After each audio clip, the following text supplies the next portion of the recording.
Ted, it's always good to see you. Appreciate your time before the start of the home opener. It just looks reminiscent of good old days. You know, they said 97 was new school, and now we're going old school.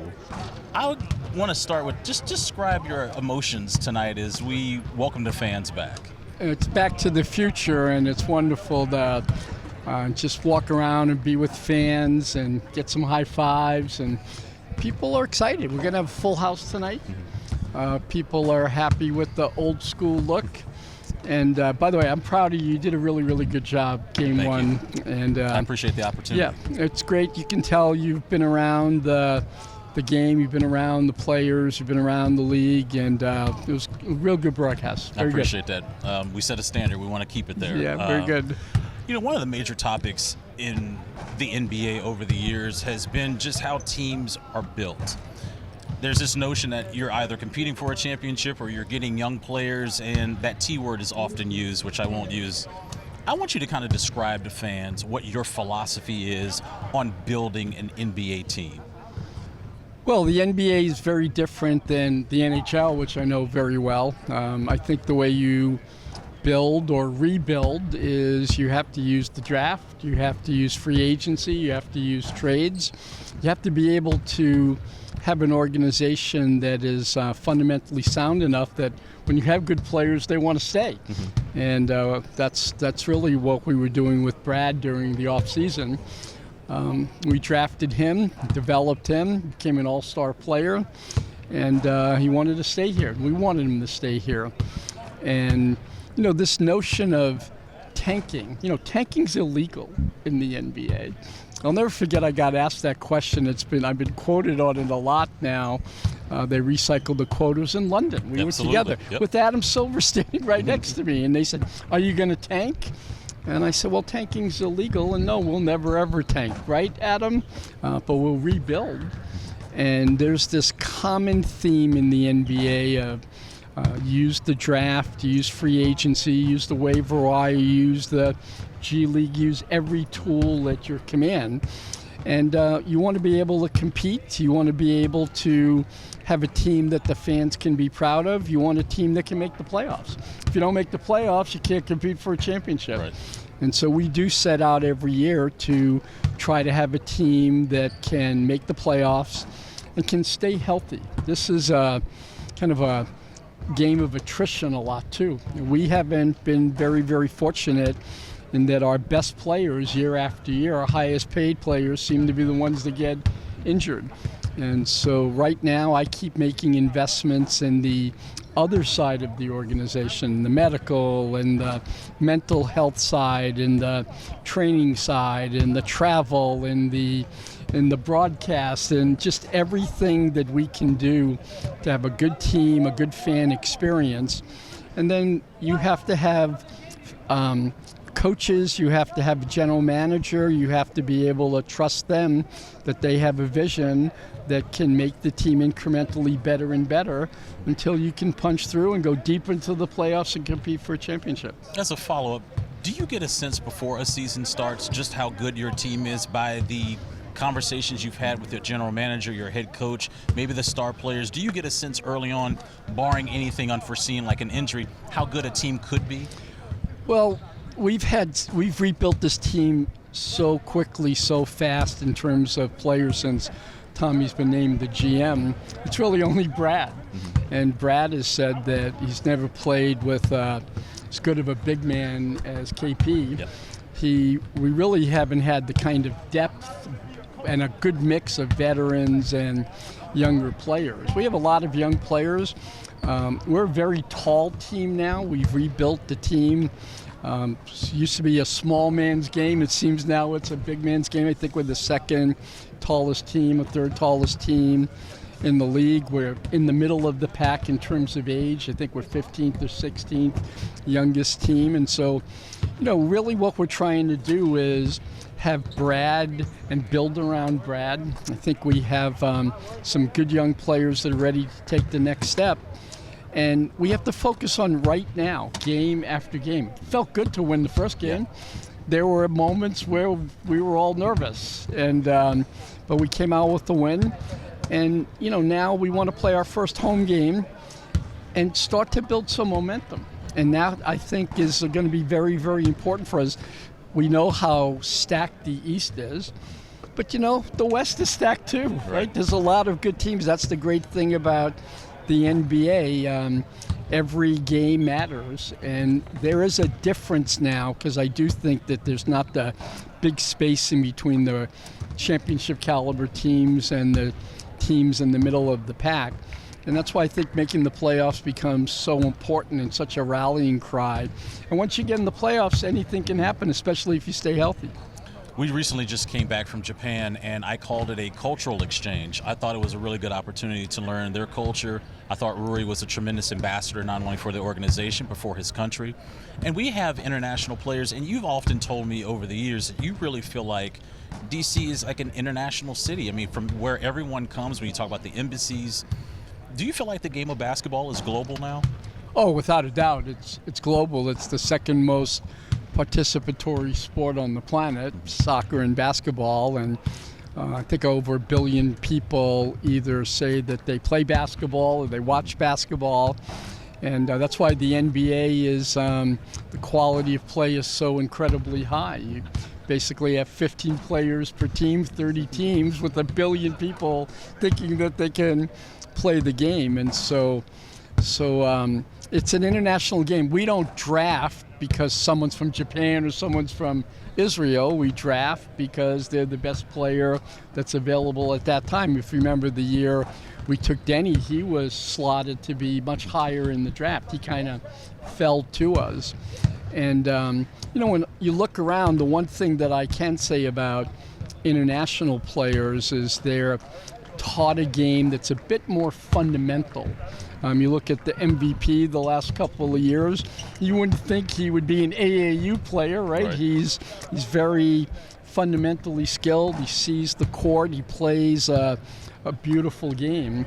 And what I would like us to have is a team that not only is productive and wins, but plays the game the right way. I want to see the ball moving a lot. I want to see 10 players deep that the coach can roll. I want to see us be able to have a lot of players in double figures. I don't like the pure ISO kind of basketball. I'm glad that that's kind of moving, to a next generation.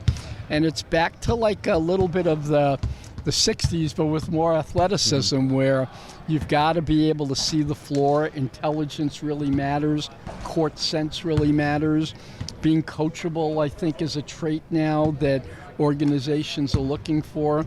And what we're trying to do is build an identity where it's a team that plays for each other and for the fans. And Wes is trying to instill in this group that you've got to be competitive. You can't have a bad possession. You can't have a bad quarter. You can't have a bad half. You can't have a bad game, bad week, bad month. And so, it takes a while to get that momentum going. And I think this year, again, if we can stay healthy, we'll be much better than we were last year. And I think we can be a playoff team. Bradley Beal is close to surpassing the Big E for the all-time leader in scoring for this franchise. You, just a couple of moments ago, spoke really eloquently about Brad.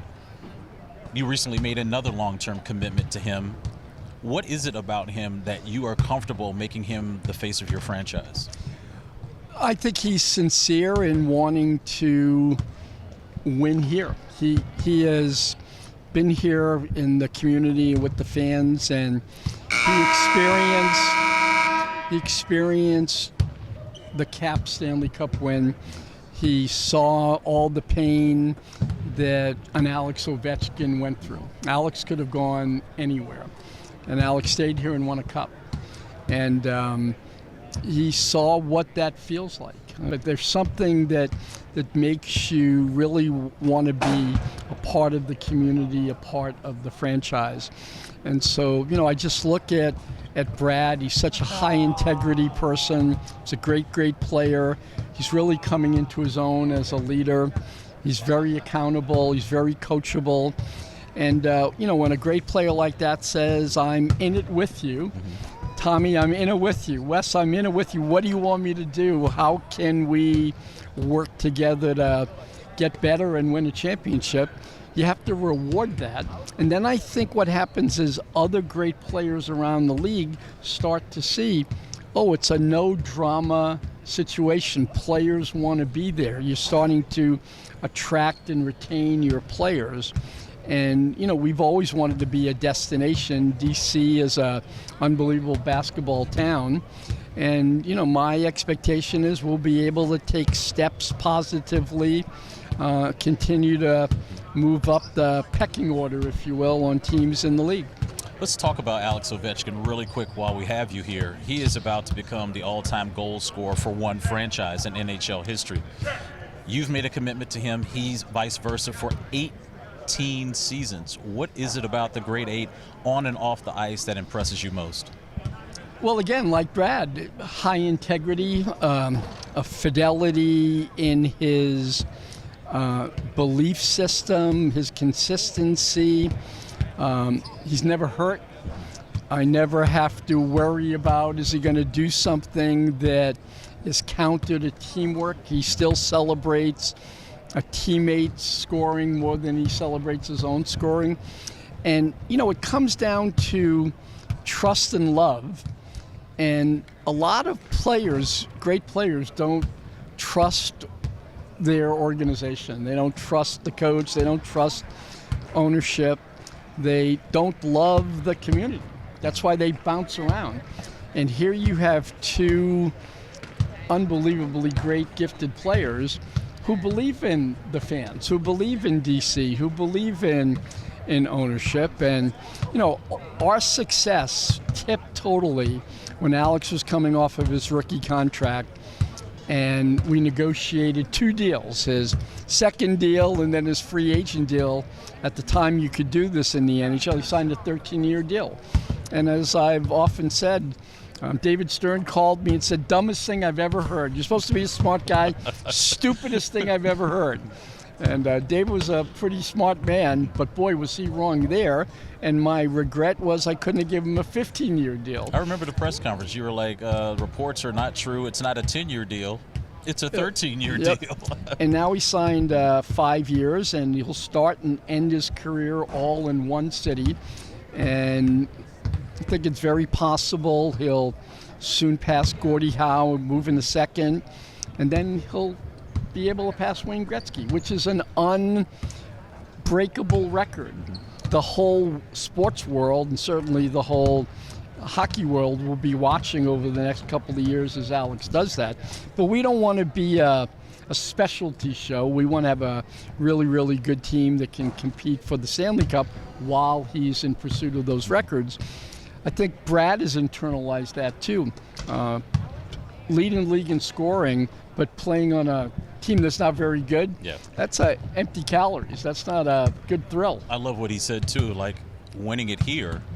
I mean, he did it in the mud. He grinded to get the championship. And we've committed to him that we'll keep trying. We'll keep working. It's not like we're going to mail it in. And I think that to me is why I don't like this notion of tanking. That's not hard to do. It doesn't take skill, right? What do you want to tell the fans tonight? Come and watch us not play our best players? We've had to do that on occasion because of injury. I want to do the opposite. I want our best players playing all the time.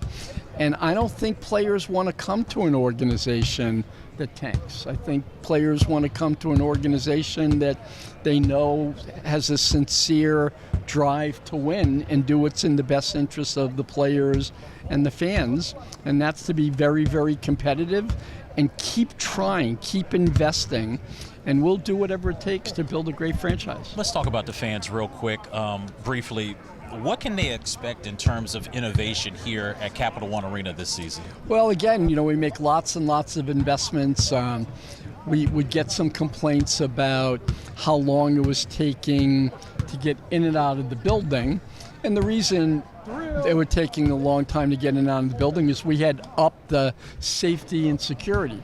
And now we have this new technology that lets you get in, but you'll be even more safe. So that's a big thing. And we measure how long does it take to get in, and we're cutting wait times 40-50%. We also have this new technology where you can kind of stroll in and take your food or your beer or your wine, your sandwich, and just walk out, kind of like the Amazon stores.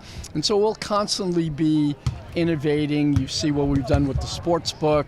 You'll see what we're doing tonight with some of the promotions and the videos. And we want the fans to have a lot of fun. The foodstuffs are improved, and every year we make some kind of investment just so that there's something new, something fresh, something innovative, and we're always one of the first 1 or 2 teams that will experiment. And the zip in and zip out, which is really cool. I think we're one of 3 teams in the NBA that instituted that right now. Lastly, NBC Sports Washington is now a part of Monumental Sports and Entertainment family. I would love for you to kind of explain what your vision is, how you see this network moving forward. Well, right now, big media companies have looked at the local opportunity as not being as strategic to their company as it once was, where to us, it's everything. We're all about Washington and Virginia and Maryland and our sports teams.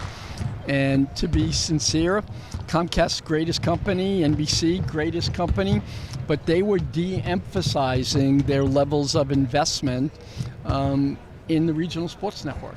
And I just thought that we should re-embrace the broadcast and also start to prepare us for there being terrestrial distribution, the RSN model, but we got to get ready for a direct-to-consumer streaming model, and we also have to get ready to have real innovations digitally, because big new partners, be it Netflix and Apple and Amazon, they'll be coming into the market.